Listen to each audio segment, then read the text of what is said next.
Ainda neste ano de 1952, o nosso lar foi contemplado com mais um filho. Dei a ele o nome do profeta Jonas. Nossa casa era um lar abençoado com muitos filhos. Tudo era bem simples. A união, a fé e a esperança era fortalecida a cada dia com trabalho, perseverança e orações. Junto com meu ministério, veio a missão e a responsabilidade de atender os batismos e santas ceias de toda a região, desde Paranavaí até Nova Londrina e também Nova Esperança. Eu estava feliz porque agora, além de evangelizar, quando havia conversão a Cristo, eu podia fazer o batismo. Muitos deles eram realizados à beira dos rios na região.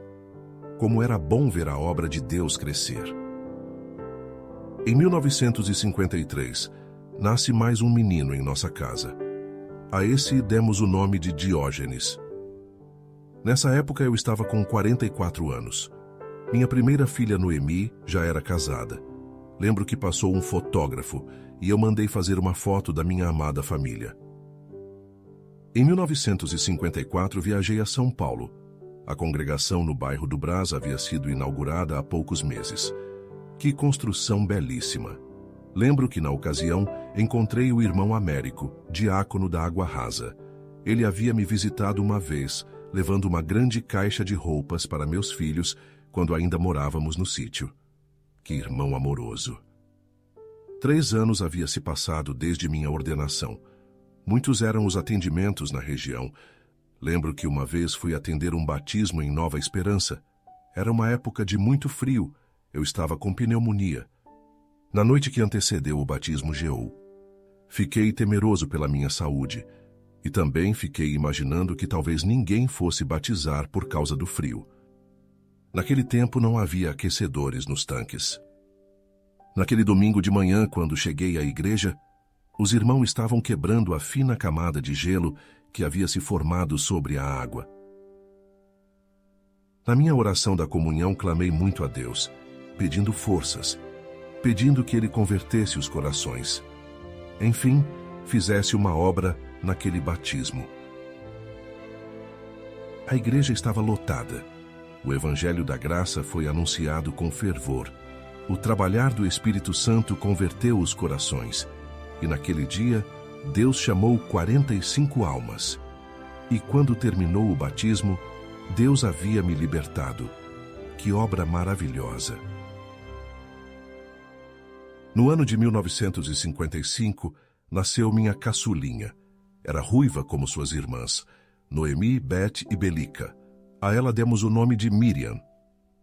Nossa grande família crescia em toda a região noroeste do Paraná. Todos nós estávamos engajados na propagação do Evangelho. Meu irmão Petronílio era encarregado de atender os cultos na cidade de Santo Inácio.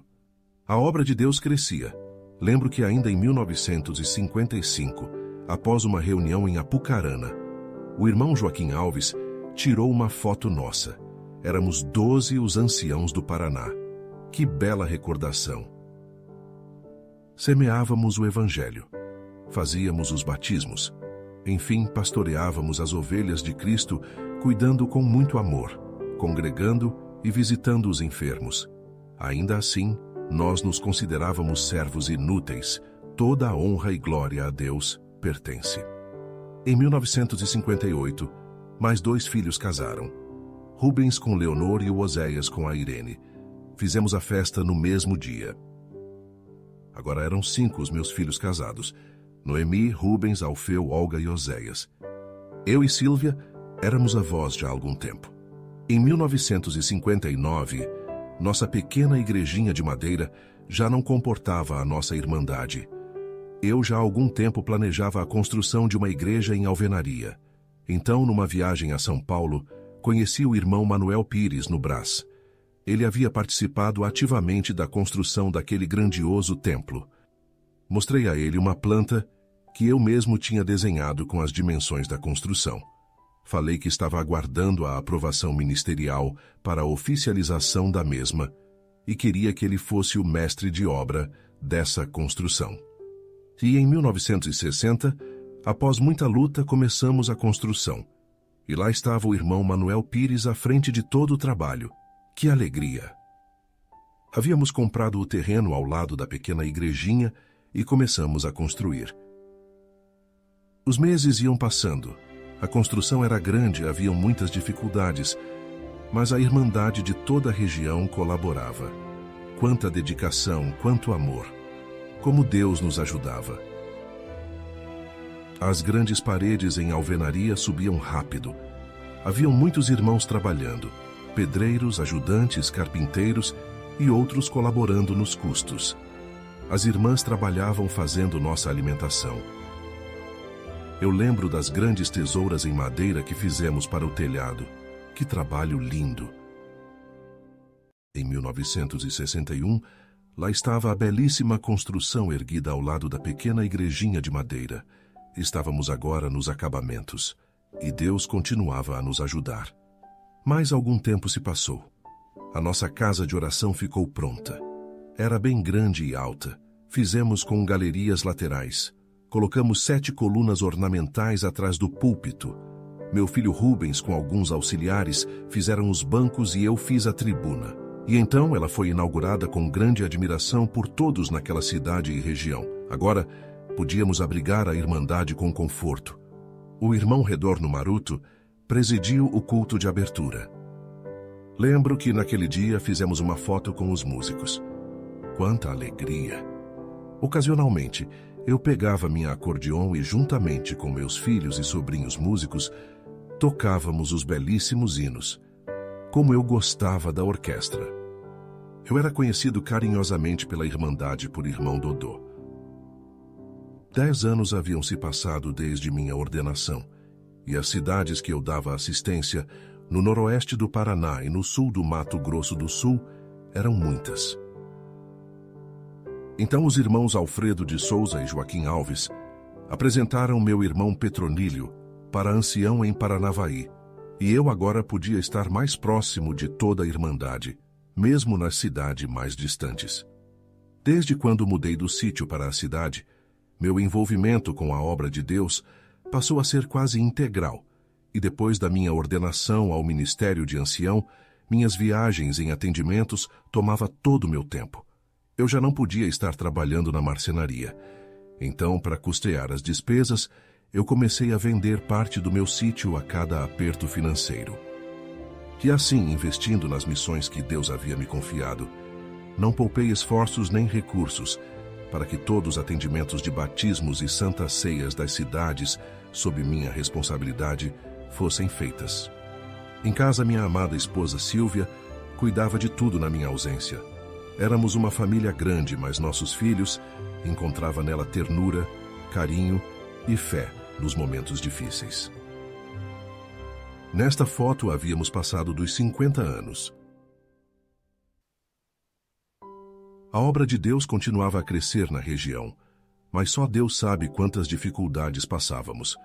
Naquela época, havia perseguições aos crentes. Lembro que uma vez fui atender um batismo numa fazenda. O local era um riacho num ponto previamente marcado, onde era possível imergir uma pessoa. No dia anterior, os irmãos haviam deixado tudo arrumado. O local estava cheio de irmandade e testemunhados. A santa semente havia sido lançada. O trabalhar do Espírito Santo tinha convertido os corações. Tudo ia bem até quando entrei nas águas. Senti a sola dos pés sendo cortadas. Havia cacos de vidros no fundo do córrego. Então, claramente, alguém que não gostava de crente havia posto aquilo para impedir o batismo. Era um momento difícil, porque se eu falasse o que estava acontecendo, ninguém ia querer entrar nas águas para se batizar. Olhei à volta e, tateando com os pés cortados, mudei um pouco de posição, me afastando uns metros. Encontrei um outro ponto onde era possível imergir uma pessoa. Então clamei a Deus baixinho. Depois olhei para o céu com lágrimas nos olhos. Quanta angústia senti naquele momento. No barranco, havia muitos testemunhados já na fila para se batizar. Minha preocupação era as pessoas se cortarem. Então senti como uma voz bem forte dizendo: "Continue!"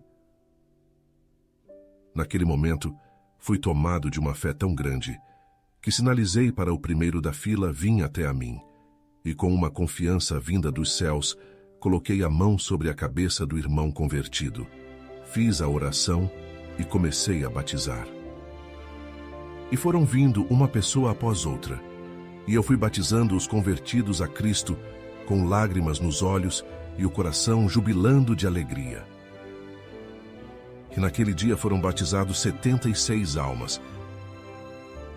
E quando acabou o batismo, perguntei se alguém havia cortado os pés.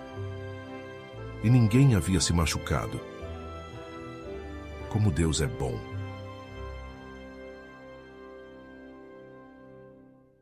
No final do ano de 1963, com o intuito de continuar a expansão do Evangelho no interior e poder estar mais próximo das cidades bem ao noroeste do Paraná e sul do Mato Grosso do Sul, nos mudamos para Nova Londrina. Vendendo o restante do sítio em Paranavaí, eu consegui comprar uma pequena chácara. Ela ficava na saída para Itaúna. E ali montei uma marcenaria. Meu filho Oséias havia ficado em Paranavaí tomando conta da loja de móveis. Ainda nos restava 8 filhos solteiros. Mateus era o mais velho. Já em 1964, aluguei um ponto comercial e abri mais uma loja de móveis em Nova Londrina. Nesse mesmo ano, meus filhos casados, Rubens, Alfeu, Olga e Belica, também vieram morar em Nova Londrina. Alfeu e Rubens trabalhavam na marcenaria. Também ali próximo morava minha filha Beth, com seu esposo Rogério. Desde o dia que chegamos, fomos recebidos com muito amor e carinho pela Irmandade. Naquela época, havia uma pequena igreja em madeira aparelhada e uma boa quantidade de crentes. O irmão Geraldo Moreira era o cooperador. Em Marilena era o irmão Manolo. Eram muitas as cidades à beira dos rios Ivaí, Paranapanema e Paranazão, que estava sob minha responsabilidade. Desde o Muarama, passando por Querência do Norte, Loanda, Diamante do Norte, Guairaçá e Terra Rica, além das cidades do Mato Grosso como Nova Andradina, Glória de Dourados e outras. Naquela época as estradas eram precárias. Às vezes eu tinha que ir de jipe ou a cavalo, e outras vezes até mesmo a pé. Lembro que uma vez gastei uma semana para ir atender um batismo no Mato Grosso, e somente uma pessoa batizou. Quando voltei, ouvi um comentário: tanto trabalho para somente uma pessoa batizar? Mas para mim uma semana de viagem não era nada, comparada à alegria daquele irmão verdadeiramente convertido, obedecendo ao mandamento do batismo, na certeza de um dia morar nos céus. Em 1965, meu filho Mateus casou com a Geni, filha do irmão José Andreu. Mas ainda restava-nos 7 filhos solteiros. O Brasil atravessava uma crise financeira, e a minha situação não era diferente. Os negócios não iam bem, as vendas nas lojas caíram, mas as despesas continuavam, e com elas as dívidas cresceram a ponto de não me sentir mais em condições de atender à obra de Deus.